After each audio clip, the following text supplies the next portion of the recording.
Hey folks, Pastor Josh here. One more installment, one final installment for our Summer of Psalms. I recognize that June is not the entire summer, but Summer of Psalm had a lot better ring to it than June of Psalm. But don't worry, we have had such a great response from people, and as the pastoral staff, we've had such a good time putting together these short videos that this is something that we hope to continue and plan to continue in the weeks and months and years to come, because we really have enjoyed being able to connect with people midweek. The Psalms that I'm going to talk about today, there are two that are together, Psalm 111 and Psalm 112. I'm going to read them together because they're actually written as companion Psalms for one another. And what they really are is about a relationship with the Lord and the blessings that come with a relationship with the Lord. So when we hear the word, and when you hear the words, I get toward the end of Psalm 111 and the beginning of Psalm 112, you're going to hear fear of the Lord. And fear of the Lord in the ancient Hebrew mind would have been more in line with relationship with the Lord, those that respectfully love and are devoted to Him.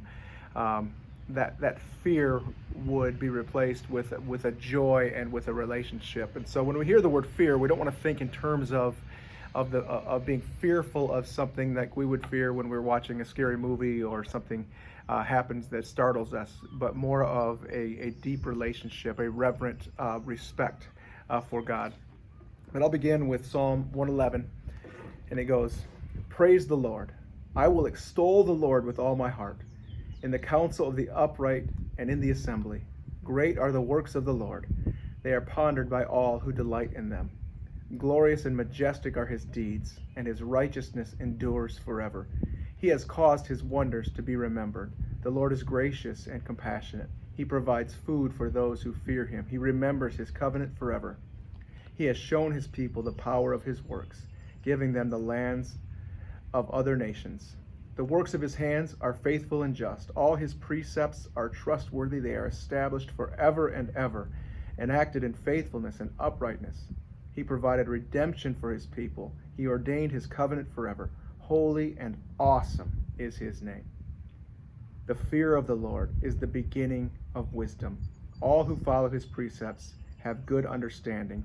To him belongs eternal praise." And Psalm 112 begins then also like the first one, praise the Lord. And then it jumps right into blessed are those who fear the Lord. So fear of the Lord is the beginning of wisdom. And blessed now are those who fear the Lord, who find great delight in his commands. Their children will be mighty in the land. The generation of the upright will be blessed. Wealth and riches are in their houses, and their righteousness endures forever. Even in darkness, light dawns for the upright, for those who are gracious and compassionate and righteous. Good will come to those who are generous and lend freely, who conduct their affairs with justice. Surely the righteous will never be shaken. They will be remembered forever. They will have no fear of bad news. Their hearts are steadfast, trusting in the Lord. Their hearts are secure. They will have no fear. In the end, they will look in triumph on their foes. They have freely scattered their gifts to the poor. Their righteousness endures forever. Their horn will be lifted high in honor. The wicked will see and be vexed. They will gnash their teeth and waste away. The longings of the wicked will come to nothing. There's a certain amount of confidence that goes with those who have a relationship with the Lord.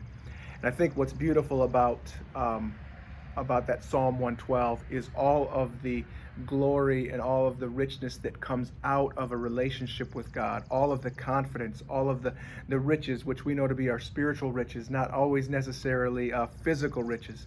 All of those things come because first we have fear and respect for the Lord, and we move into relationship with him. And when we have a relationship with God, not only are we secure, but the natural things that flow out of us are generosity and compassion and kindness and justice.